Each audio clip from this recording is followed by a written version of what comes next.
이번 시간에도 21장의 설명을 이어나가겠습니다.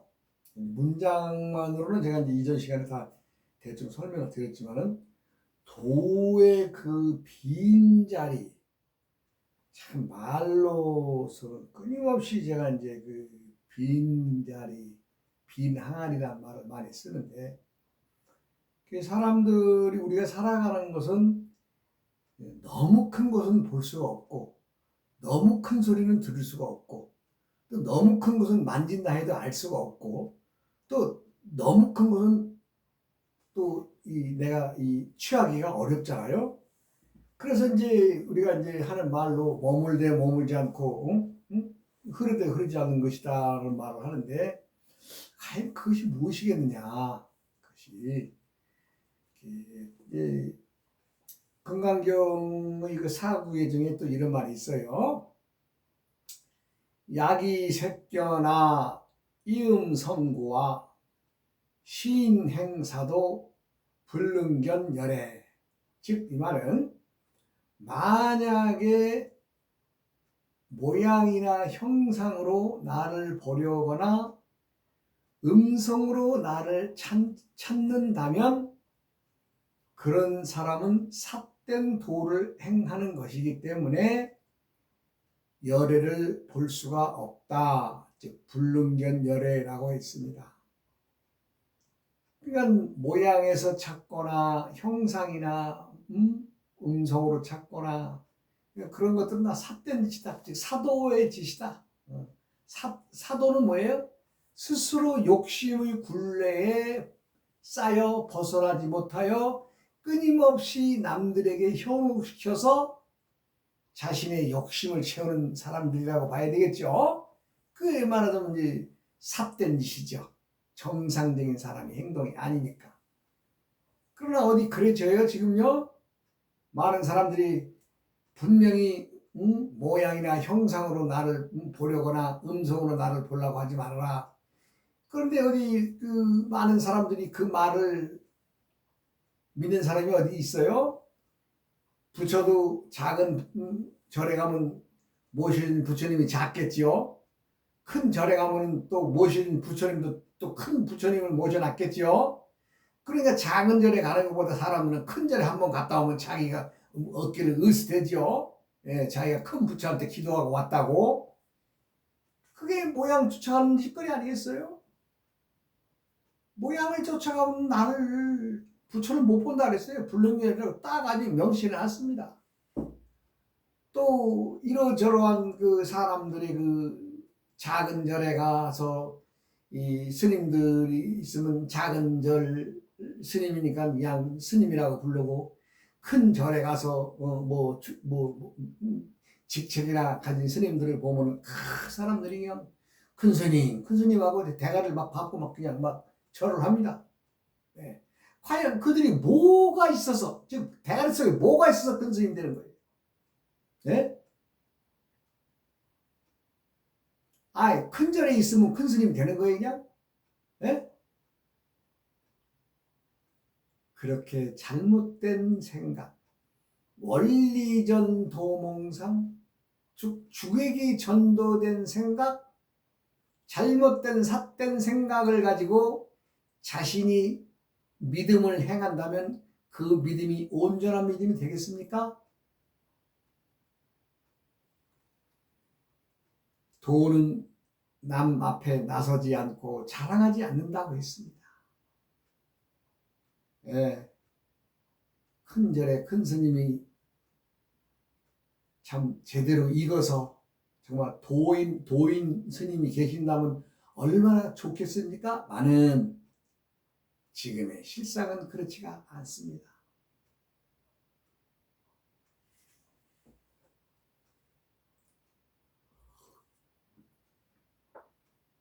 모양으로 보거나 음성으로 보거나 그런 데서는 부처를 구하지 말아라. 부처는 그런 데 없다라고 금강경에를 써놨는데 그렇게 사람들이 그걸 갖다가 간단하게 생각을 하고 그렇게 쫓아다니면서 이렇게 말하자면 기복이죠, 기복. 내가 저를 진실로 하면 내 말을 들어주겠지 하는 그 기복적인 생각을 바닥에 깔고 부처님을 뵈러 가면 되겠어요? 부처님한테 할 때는 딱 다른 것 없습니다. 그냥 대가리 팍 받고 그냥 부처님, 이 중생이 몰라서 멍청하게 살았습니다. 내가 부처님이 이 와서 절을 하고 이 발품을 팔고 또 오늘 공양물이나 이 드린 이 제물로 인한 이 바친 이 작은 공덕이 이걸로 씨를 삼으셔서 저를 좀 부처님의 뜻을 알게 하시고 좀 지혜롭게 살게 해주세요. 이렇게 부탁을 해야지. 무슨 뭐 제물 많이 붙이면 복을 더 많이 주고 조금 제물 올리면 뭐 복도 조금 주나요? 아니죠. 스스로의 살아온 지난 날들에 대한 반성을 먼저 해야 됩니다. 반성을 하는 것도 내가 알고 부처님 내가 알고 잘못했습니다라는 건 정말 용서받을 수 없는 죄지요. 부처님 내가 몰라서 분명히 몰라서라고 단어가 들어가야 됩니다. 부처님 내가 몰라서 이렇게 참 중생의 삶을 살고 이 고통 속에 살고 있습니다. 이 고통을 좀 줄여줄 수 있는 지혜를 내가 좀 걱정 없는 세상을 살아가게끔 지혜를 주세요라고 이렇게 얘기를 해야 되지 않겠어요? 그러면 자신이 발품 팔아서 부처님의 산문에 들어온 그 인연으로 부처님이 그래 자식 저거 좀 쓸만하구나. 그래서 그 난관을 돌파할 수 있는 지혜를 주는 거죠.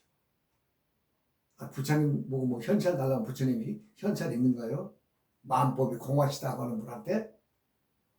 근데 많은 불자들이 절에 가서 이 하는 거 보면 거의가 그냥 부탁하고 부탁을 하고 오는 거예요. 부탁하고 오는 거예요. 부탁 안 해도 될 일. 예. 우리 아들 시험 잘 보게 해주시고 뭐 여러 가지 일들. 예. 본인이 기도 안 해도 시험 다 잘 봐요. 떨어지고 안 떨어지고는 본인이 그런 한 행위에 의해서 당락이 갈리겠지만 많은 사람들은요. 세상은요. 333의 원칙이 있다 그러잖아요. 예. 3. 예. 그것은 뭐냐? 10명 중에 3명은 그냥 말 안 해도 합격. 예. 그 다음에 3명은 본인이 그 어떤 그 기분이나 어떤 것에 의해서 또 이 당락이 갈리게 사람들이 한 30% 되죠. 그 다음에 나머지 3명은 공부를 안 해서 떨어질 사람이에요. 이렇게 333의 원칙이 끊임없이 세상은 존재하고 있는 거예요. 밑바닥에서 공부 안 하고 놀던 아이가 하루아침에 뭐 시험 본다고 그 시험 뭐 기도 잘한다고 붙겠어요? 그래도 쌓아놓은 공부한 것 어떤 기초가 있어야죠. 공부는 그렇습니다만 세상살이는 그렇지 않습니다. 세상살이는 333의 원칙이 존재하지만 이변이 있습니다. 왜? 누가 나를 도와주느냐, 누가 나의 힘을 빼가느냐, 여러 가지 인과법에 의해서 얽히고 설켜 있습니다. 이게 세상은 끊임없이 과거, 현재, 미래의 그 3세 속에서 끊임없이 굴레바퀴 속에서 돌고 있다 그러잖아요. 그러니까 본인이 한 행위에 따라서 때때마다의 결과가 달라지겠죠. 사람들은 도라 그러면 몰라도 사니까 더 그까짓 거 뭐 난 필요 없어 이런 사람들 많죠. 잘 먹고 잘 살겠죠. 네, 내가 누누이 말씀드리지만 3세에 얽혀져 있는 인연에 의해서 즉 내 당대에 내 자식대에 내 손자대에 이 3대가 얽혀 있고 내 위 부모님과 조부님과의 관계 3대가 얽혀 있는 것을 알아야 됩니다. 우리는 세상에서 흔히 그런 얘기를 들어요. 저 사람 하는 짓으로 봐서는 정말 못 살아야 되고, 정말 하는 짓으로 봐서는 정말 못된 사람인데 저렇게 똥똥으로 잘 먹고 잘 살겠다. 그거 좋아하지 마세요. 그 자식이나 아들 때 가면 그냥 빨가벗는 거지가 될 겁니다. 부모가 왜? 임차해서 썼으니까. 자기 자식이 써야 될 재물, 손자가 써야 될 재물을 부모가 임차해서 빌려와서 쓰고 있는 거 아니에요? 그러니까 남들 보기에는 잘 먹고 잘 사는 것 같지만 그 자식들 대해 가서는 필히 쪽박차는 생활을 할 것입니다. 왜? 세상은 그 공평한 거예요. 지금 어렵고 힘든 사람들, 자식들, 또 손자들 부귀영화 누리고 잘 살 것입니다. 왜요? 부모가 고생하면서 안 해야 될 고생도 하고 있으니까.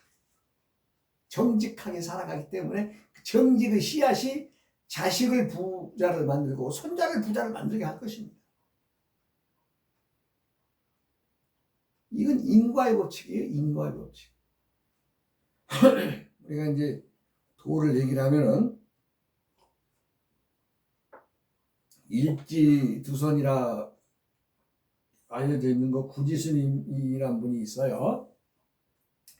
일지란 말은 손가락 하나에 두 선. 요 손가락 끝을 요 머리 요거를 요 머리 손가락 머리죠. 손가락 머리에 요거 하나로 부처님의 그 신법의 도에 도통한 도인이 있어요. 그 스님인지 구지 스님이신데, 그 스님이 이제 절의 주지의 소임으로 말하는 그 절 주인이죠. 대장이죠. 절에서는. 그러니까 이제 많은 그 여러 명의 스님들이 있으면서 참 수행을 하는 그 어떤 생활을 하고 계셨는데, 어느 날은 비구니 스님이 올라왔어요. 산에. 그리고 나서는 그 구지 스님한테 질문을 하는 거죠. 스님의 본래 면목을 아십니까? 이렇게 물어보는 거예요. 본래 면목이란 득도 했느냐? 라는 것을 물어보는 거죠.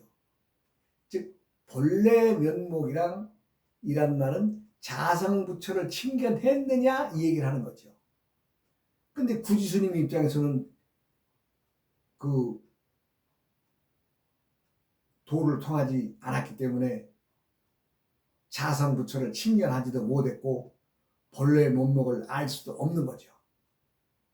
그러니까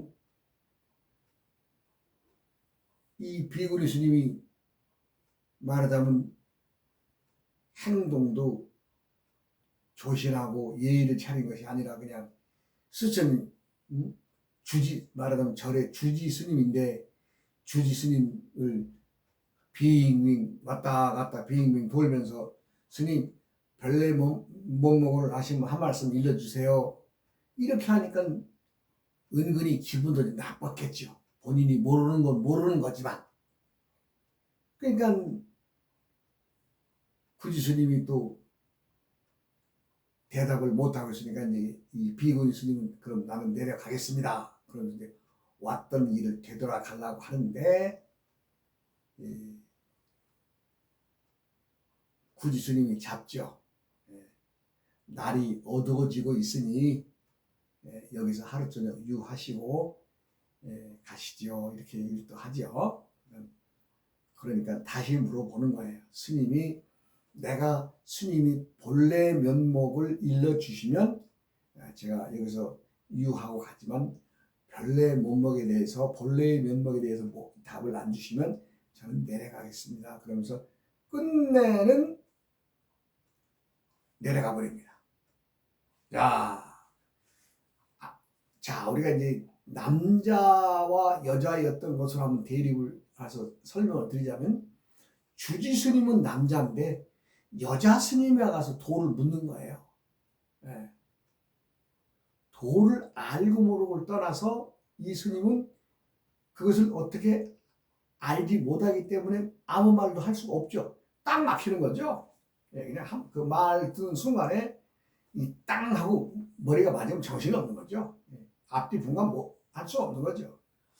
그러니 비구니 스님이 간 뒤에 가만히 생각을 해보니까 이거 구지 스님은 스스로 부끄러움을 알게 되죠. 아, 내가 이 수십 년간 절밥을 먹으면서 이 절의 주지 소임을 이라는 직책을 맡고 있으면서도 내가 이 자성부처를 칭찬하지 못하고 본래 면목을 말할 수가 없는 입장이니 이거 얼마나 비참한 생활이냐라는 것을 알게 됐죠. 아, 참. 어쨌거나 이러한 스스로의 그 깨우침, 스스로가 자신을 돌아다보는 깨우침이 중요합니다. 네, 어느 도인이든 스스로의 어떤 문제에 대해서 되돌아보고 그것을 탐구하고자 하는 것이 도에 나서는 첫 걸음이거든요. 그래서 이제 이 구지 스님도 내가 이 도를 닦으려면은 우리 절에 있어서는 안 되고 좀 큰 절에 선방에 가서 선방에서 공부를 해야 되겠구나 이런 생각을 하게 되죠. 그러면서 절의 스님들을 모아놓고 내가 며칠 있다가 큰 선원에 가서 공부 좀 하고 올 테니 그 다음 그 소임을 좀 맡은 분들이 좀 저를 좀 관리해 달라는 식으로 얘기를 하고 이제 자기는 개나리 부쩍을 싸죠. 맞죠? 예? 그렇게 해서 이제 개나리 부쩍을 싸서 이제 내일 가려고 이제 아침에 나가려고 그날 저녁에 잠을 자죠. 잠을 자는데 밤에 꿈에 산신이 나타나가지고 저를 떠나지 마시오, 떠나지 마시오 이렇게 얘기하는 거예요. 깜짝 놀란 거죠. 물어봤죠. 봤더니 저를 떠나지 않으면 머지 않은 시간에 큰 도인이 이 절을 찾아와서 당신이 도의 공부를 일러줄 것입니다. 이렇게 얘기를 하는 거죠. 그 꿈이었지만은 꿈을 믿기로 하죠. 그래서 이제 그 다음날 보찜 싼 걸 다 풀어 헤치고 이제 평상적으로 이제 그 생활을 하게 되죠.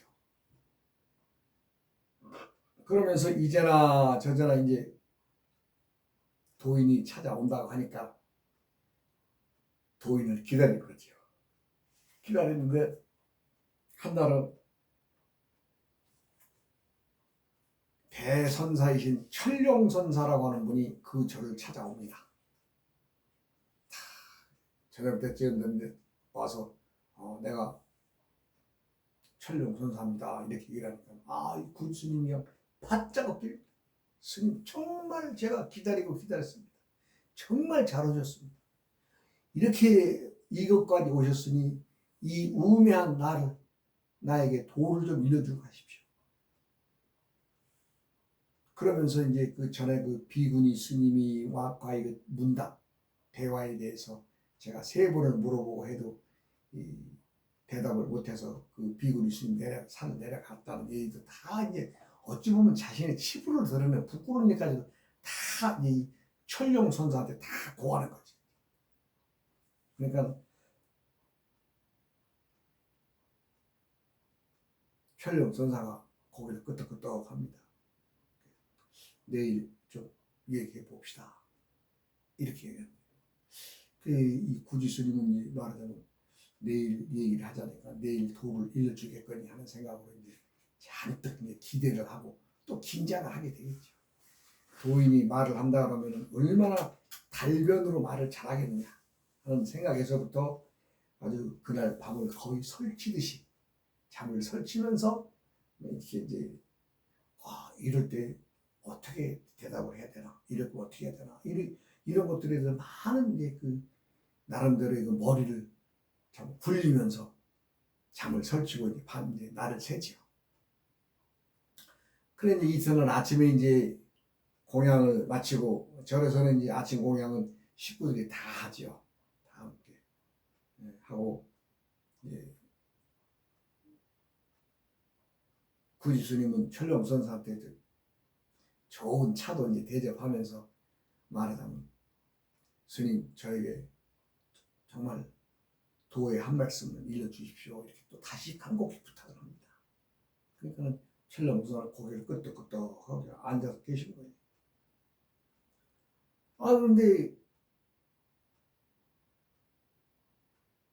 이제나 저제나 무슨 얘기를 한 말씀 하실까 했더니 말씀 없죠. 차 한 잔 마시면서 차를 다 마시고 나서 다 말씀 없는 거예요.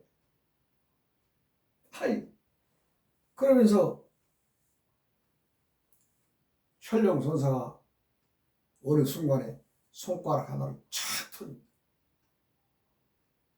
그런데요, 이 철령선사가 손가락 하나를 세워서 촥 눈앞에 보일 때에 구지스님은 화련대오합니다. 화련대오합니다. 생각을 해보세요. 여러분이나 나나 손가락 하나 세우고 이것이 뭐 대단한 거라고 이거 하나 보면서 도통했다는 거 아닙니까? 이게 지금.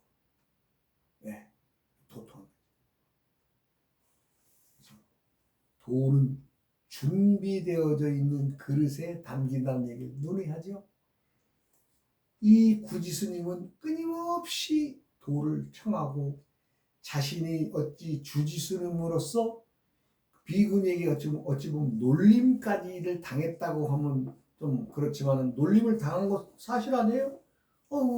여자 스님이 와가지고 왔다 갔다 하면서 스님 본래 면목에 대해서 한 말씀 해주세요.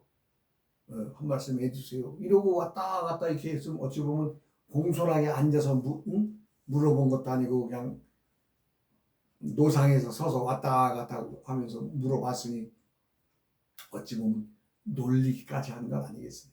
그러나 그 놀린 것도 내가 모르고 있다는 것으로 다 감싸 안아버립니다.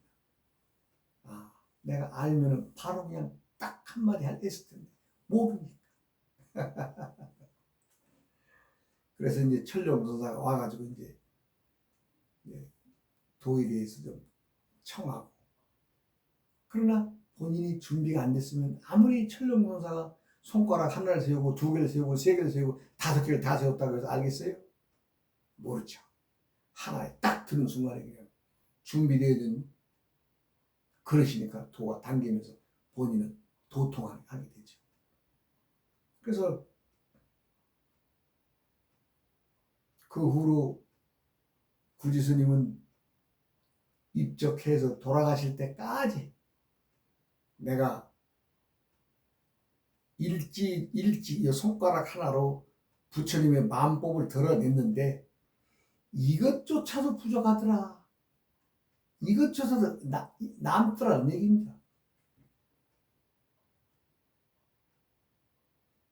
도는 알아차림이 있습니다.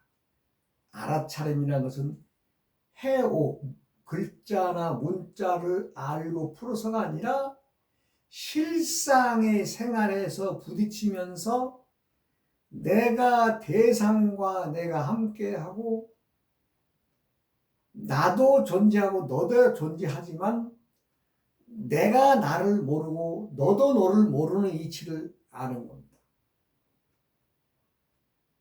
그럼 내가 나도 모르고 너도 너를 모르고가 동시에 내 마음이라는 놈도 없고 너도 네 마음이라는 놈이 없다는 것을 동시에 하는 겁니다.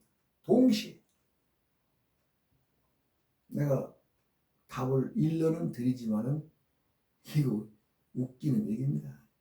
아마 그 속에 사람들은 정이라는 걸 갖고 있습니다.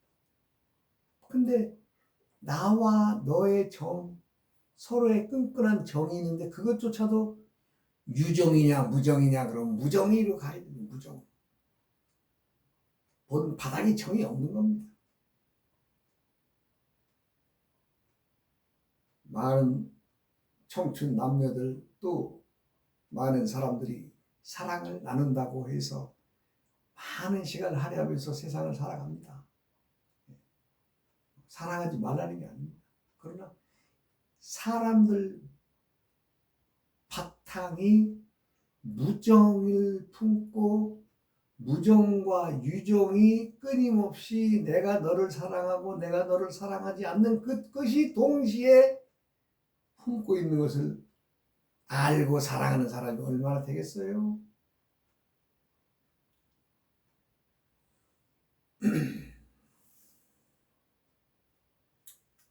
도라는 것은 드러내는 것인데, 드러낸다고 하는 것은 자기의 속을 드러내는 것인데, 그 속을 드러내면서 스스로를 속인다면 어떻게 되겠어요? 자기가 도인이 도통하지도 않았는데 도통한 것처럼 폼 잡고 앉아서 남에게 속이고 있다면, 속는 대중들도 불쌍한 일이지만 스스로를 속이고 있는 당사자는 또 얼마나 괴롭겠습니까? 스스로를 속이지 않는 것에 도가 있습니다. 부처님이 단에 올라서 연꽃을 번쩍 들었잖아요. 천룡선사가 구지스님에게 손가락 하나 번쩍 든 것과 석가모니가 단에 올라서 연꽃 하나 이렇게 든 것과 뭐가 달라요? 네? 뭐가 달라요? 다른 게 없습니다. 석가모니 부처가 연꽃을 들었을 때의 그 심정은, 야, 내가 지금 연꽃을 들어서 법문을 하고 있는데 누가 아는 사람이 있을까? 얼마나 노심초사했겠습니까? 그런데요, 그 수많은 수십만 명, 거의 100만에 이르는 사람들을 쫙 훑어봐도 전부 다 벙벙하니 그냥 저게 뭐지? 부처님 왜 연꽃을 들었지? 라고 의아한 생각만 하고 고개를 갸우뚱하는 사람 속에서 딱 한 사람만 홀로 웃고 있었거든요. 그게 가섭존자입니다. 저 가섭이는 내가 지금 연꽃을 든 것을 알아차렸구나. 그래서 가섭에게 말하자면 부처님의 불교 1대조가 이제 말하자면 부처님은 2대조가 가섭이 되는 겁니다. 근데 부처님이 가섭에게 연꽃 들어서 보여준 것이 뭐예요? 실상무상을 보여준 겁니다. 실상무상. 즉,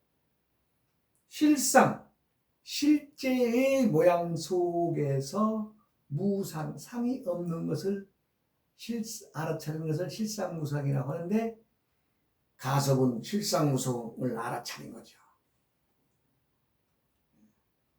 그래서 연꽃을 드는 그 순간에 딱 가섭도 같이 빙긋이 웃었다는 거 아닙니까? 부처의 도이든 노자의 도이든 도는 같습니다.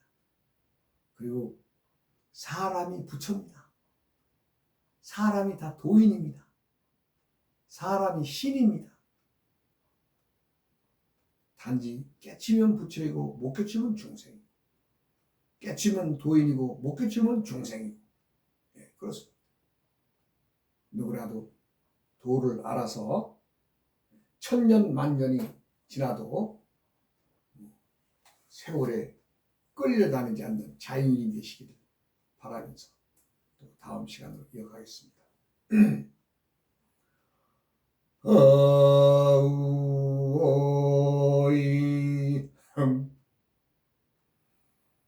우이야